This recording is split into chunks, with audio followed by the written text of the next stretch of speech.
Gold trusted gold buyers మీరు తాకట్టు పెట్టిన బంగారాన్ని విడిపించి ఈ రోజు ఉన్న మార్కెట్ ధరకు కొనబడను. నేను ఎవరిని ఇంటర్వ్యూ చేసిన ఈ క్వశ్చన్ మాత్రం కంపల్సరీ అడుగుతానమ్మా. గతంలో ఉన్నటువంటి సిచ్యువేషన్స్ ఇప్పుడు కాదు, ఇప్పుడు ఉన్నటువంటి పరిస్థితులు అప్పుడు లేవు అనుకున్నప్పుడు కమిట్మెంట్లో లేకుంటే కాంప్రమైజ్ అవ్వాలను మీటూ మూమెంట్లు ఇవన్నీ వచ్చాయి అనేది ఉంటుంది కదా. ప్రతిసారి ఇలాంటి ఇష్యూ వచ్చినప్పుడల్లా అప్పుడు ఎందుకు చెప్పలేకపోయారు, ఇప్పుడు ఎందుకు బయటకు వస్తున్నారు, అప్పుడేమో యాక్సెప్ట్ చేశారు, ఇప్పుడేమో బయటకు వచ్చి మాట్లాడితే వచ్చే లాభం ఏంటి, వాళ్ళని ఎందుకు డిఫేమ్ చేయాలి, ఇలాంటివన్నీ మళ్ళీ ఇంకొక వాదన కూడా వస్తూ ఉంటుంది కదా. సుధమ్మ గారు 40 ఏళ్ల నుంచి సరే అప్పుడు అమ్మా నాన్న తోడుండేవాళ్ళు వచ్చేవాళ్ళు, ఆ తర్వాత ఎప్పుడైనా అరే నేను ఫిట్ అవ్వట్లేదు ఇంకా వెళ్ళిపోవాలి అలాంటి సిచ్యువేషను, లేదు ఇలాంటి ఫోర్స్ ఎక్కువ అయిపోతుంది నా వల్ల కావట్లేదు అనేదో, తప్పనిసరి పరిస్థితుల్లో కాంప్రమైజ్ అవ్వాలి అనేవాళ్ళు. చాలా వరకు ఓల్డ్ హీరోయిన్లు అప్పుడు అమ్మలు క్యారెక్టర్ ఆర్టిస్ట్ చేసిన వాళ్ళు అర్ధరాత్రులు వస్తారు, డోర్లు కొడతారు, ఇలాంటివన్నీ ఈ మధ్య కాలంలో మాట్లాడుతున్న వాళ్ళు ఉన్నారు కదా. What is your response? మీరు అడ్వాంటేజ్ తీసుకోవడానికి ఛాన్స్ ఇస్తున్నారు కాబట్టి వాళ్ళు అడ్వాంటేజ్ తీసుకుంటున్నారు. ఇప్పుడు ఒక బ్యాగ్ ఉందమ్మా, ఒక ఇప్పుడు ఈ జనరేషన్కే నేను వస్తాను, ఒక సిమ్ కార్డు ఇస్తున్నారు, ఒక మొబైల్ ఒక స్మార్ట్ ఫోన్ తీసుకుంటున్నారు, దాంట్లో ఎంత కెపాసిటీ ఉందో అంత కెపాసిటీ మీరు పెట్టగలుగుతారు. కాంటాక్ట్స్ ఎన్ని ఉండాలో అంతే పెట్టగలుగుతారు. మెమరీ ఎక్కువైపోయిందని మెమరీ ఎక్కువైందని మీరు ఏం చేస్తున్నారు, వార్నింగ్ ఇస్తుందని తెలుసుకుంటున్నారు కదా. ఆఫ్టర్ ఆల్ ఒక చెడిపోయే వస్తువుకు అది తెలుసున్నప్పుడు 6 సెన్స్ ఉన్న వాళ్ళు మీకు ఎందుకు ఆలోచించలేకపోతున్నారు, మీరెందుకు వాళ్ళకి అడ్వాంటేజ్ ఛాన్స్ ఇచ్చారు? ఎదురు తిరిగి ఉంటే మీకు జరగదని, లైఫ్ ఉండదని భయపడడం వల్ల ఆఫర్స్ పోతాయి, నేను ఇక్కడ నిలదొక్కు కావాలనుకున్నాను అందరినీ ఎదిరించి వచ్చాను అని అనుకునే వాళ్ళు చాలామంది ఉన్నారు. అప్పట్లో మమ్మల్ని డైరెక్టర్స్ కొట్టేవాళ్ళు. ఇందాక ఒక మాట చెప్తాను, నేను బాలచంద్ర గారు ఇప్పుడు నేను కోట్లు సంపాదిస్తున్నాను, లక్షలు సంపాదిస్తున్నాను, ఆయనకి ఇవ్వట్లేదు కదా. లేదు, ఏనాడు ఇచ్చేనా? వాళ్ళ పేరు చెప్తున్నాను. వాళ్ళ దగ్గర మేము వాళ్ళు ఎలా ఉండాలని నేర్చుకున్నాం, కానీ వాళ్ళు మేము చెయ్యి మీద వేసేసి వాళ్ళతో బయటకు తిరిగేటప్పుడు బాగానే ఉంది, మిగతా దాన్ని చేసేటప్పటికి అసహ్యం ఉంది అని వాళ్ళ మీద ఎందుకు రివర్స్ అవుతారు?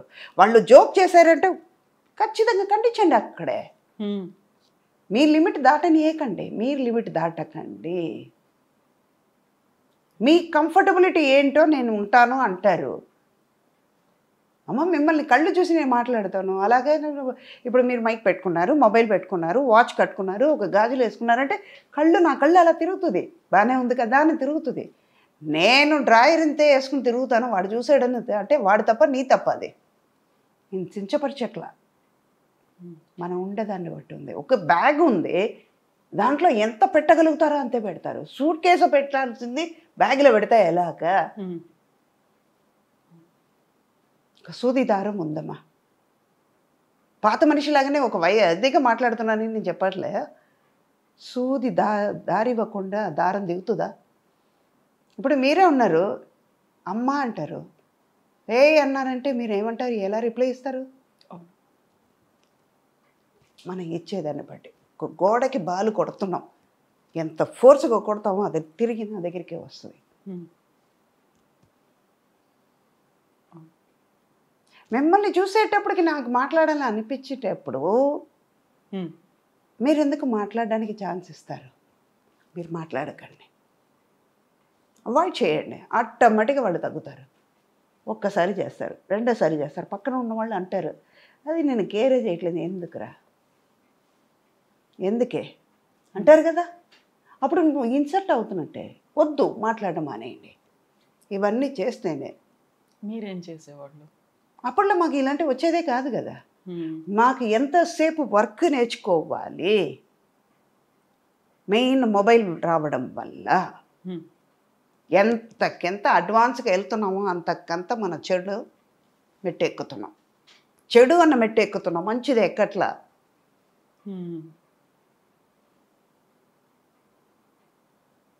అనిపిస్తుందా ఇది కరెక్ట్ పాయింటా?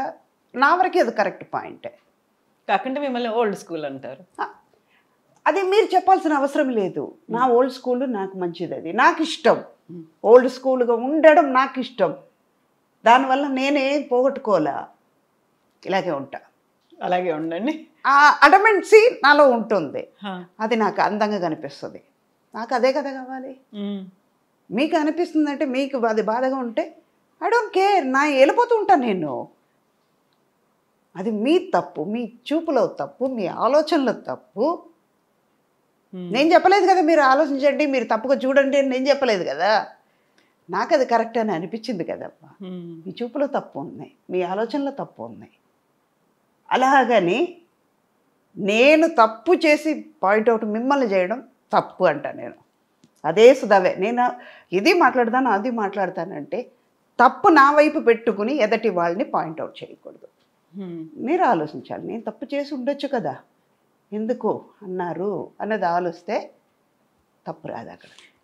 ఇన్ని చెప్పారు, మీరెందుకు అవకాశం ఇచ్చారు, మీరెందుకు ఇమ్మీడియట్గా రియాక్ట్ అవ్వలేదు, ఇవన్నీ చెప్పిన తర్వాత మీరెందుకు పక్కకి వెళ్ళిపోయలేదు, మీరెందుకు వాయిస్ ఇవ్వలేదు ఆ టైంలోనే అనుకున్నప్పుడు ఇవన్నీ మీరు మాట్లాడుతున్నారు అనుకుంటే, యూజువల్గానే ఒక మహిళకి ఇంకో మహిళే కదా సహాయం చేయాల్సింది, మా వాయిస్ తనే కదా సపోర్ట్ చేయాల్సింది, వినాల్సింది. అలా కాకుండా ఏంటి మమ్మల్ని తప్పు పడుతున్నారేంటి సుధా గారు అన్న వాళ్ళకి ఏం చెప్తారు? అది వాళ్ళ మీద తప్పు ఉండుంటే, ఎవరి మీద తప్పు అన్నదే ఆలోచించాలి ముందు.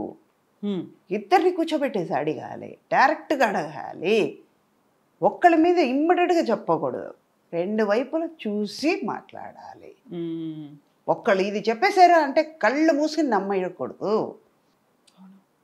ఎక్కడో చిన్న తప్పు జరిగి ఉండొచ్చు, ఎందువల్ల జరిగింది, ఎవరి వల్ల జరిగింది అన్నది తెలుసుకుని మాట్లాడితే, ఫ్యాక్ట్ ఏంటో తెలియాలి, తెలుసుకుని మాట్లాడితేనే ఈ ప్రాబ్లం రాదు. బట్ అవన్నీ అక్కడి దాకా వెళ్తున్నాయి అంటారమ్మా, ఫ్యాక్ట్ కోసం, ఫ్యాక్ట్ ఫైండింగ్, ఒక కమిటీయో ఇంకోటో ఇవన్నీ తేలుతున్నాయి అంటారా మీరు? ఎంతసేపు ఇలాగే కూర్చుంటాం కదా, అక్కడ ఎదురుగా ఏం నడుస్తుందో తెలియడం లేదు కదా. దానివల్లనే బయట ఏం జరుగుతుందని చూడండి, కళ్ళు తెరిసి లోకంలో చూడండి. ఇందాక నేను యూట్యూబర్స్ వాళ్ళకి చెప్పాను కదా, సేమ్ అదే. బయట ఎన్నో జరుగుతున్నాయి, అవన్నీ చూపించండి.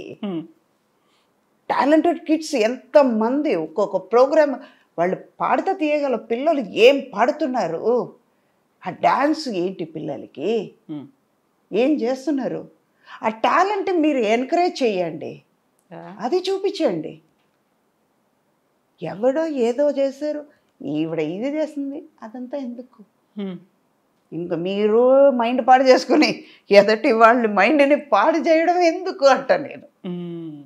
ఓకే, అది సపోర్ట్ చేయను అంటాను. ఇప్పుడు తప్పు ఎవరి మీద ఉంది? రాసేవాళ్ళ మీద తప్పు, వాళ్ళ ఆలోచన తప్పు అని పాయింట్అవుట్ చేస్తాను, అది తప్పు అంటాను. కానీ మంచిగా రాసేవాళ్ళని నేను తప్పు చెప్పట్లేదు కదా, అది కూడా చూడాలి కదా. ఒప్పుకుంటారా? ఒప్పుకుంటా. ఇన్నేళ్ళు మీ అంతటా మీరే డబ్బింగ్ చెప్పుకోవడం, అన్ని లాంగ్వేజెస్లో మీరు చెప్పుకోవడం మోస్ట్ కష్టం అనిపించింది ఏముంది? అలా నాకు కొంచెం మలయాళంలో అనిపించింది, నాలుక తిరగదు కదా, తమిళ్ సిమిలారిటీ ఉంటుంది. మొన్న ఈ మధ్య ఉపేంద్ర గారు నేను ఒక 7 లాంగ్వేజ్ మూవీ కబ్జా చేసాం. తెలుగు చేశాను, తమిళ్ చేశాను, కన్నడ చేయలేను. కన్నడలో డైలాగ్ నేను మాట్లాడాను. చంద్రు గారితో నేను అన్నాను, సార్ నాకు అది రావట్లేదు, కరపర అంటుంది, నా వల్ల కాలేదు, అక్కడ డబ్బింగ్ పెట్టుకున్నాను. అమ్మ తెలుగు అంత బాగా మాట చెప్పారు కదమ్మా, అదే కదమ్మా అన్నారు. లేదు చంద్రు నేను చెప్పలేకపోతున్నాను, మీరు డబ్బింగ్ పెట్టేయండి. అంటే మనకి కంఫర్టబుల్గా ఏది ఉందో ఒక ప్రోడక్ట్ని పాడు చేయకూడదు, అది వాళ్ళ బిడ్డ. వాళ్ళ బిడ్డని వాళ్ళ పిల్లల్ని మనం కొట్టడానికి హక్కు లేదమ్మా. అలాగే నా పిల్లల్ని కొట్టేటప్పుడు నేను ఎదురుస్తున్నాను కదా, వాళ్ళు ఎంత ఆనందంతో ఎంత కష్టపడి ఆ పిల్లల్ని పెంచి ఉంటారు, ఒక సబ్జెక్ట్ని ఎంత అందంగా రాసుకుని ఉంటారు, దాన్ని చెడగొట్టడానికి నాకేం పవర్ ఉంది? నాకు రాదు అని నేను ఓపెన్గా చెప్తే వేరే వాళ్ళు పెట్టుకుంటారు. నేను ట్రై చేశాను, రాలేదు, ఓపెన్గా చెప్పేశాను. నాకు అనిపించింది తప్పు అనేది అనిపించింది, ట్రై చేశాను, వాళ్ళ టైంను కూడా వేస్ట్ చేశాను, కావట్లేదు, తప్పు తీస్తున్నాను, చెప్పేసాను, ఓకే అన్నారు, కరెక్ట్గా వచ్చింది. హిందీ కూడా మీరే చెప్పండి. హిందీ అస్సలు రాదు నాకు, అసలే. మా డ్రైవర్ని నా హిందీ ఎటువంటిదంటే గేట్ ఖోలో అంటాను, గేట్ నికాలో అన్నాను నేను. మధ్యాహ్నం మా వారు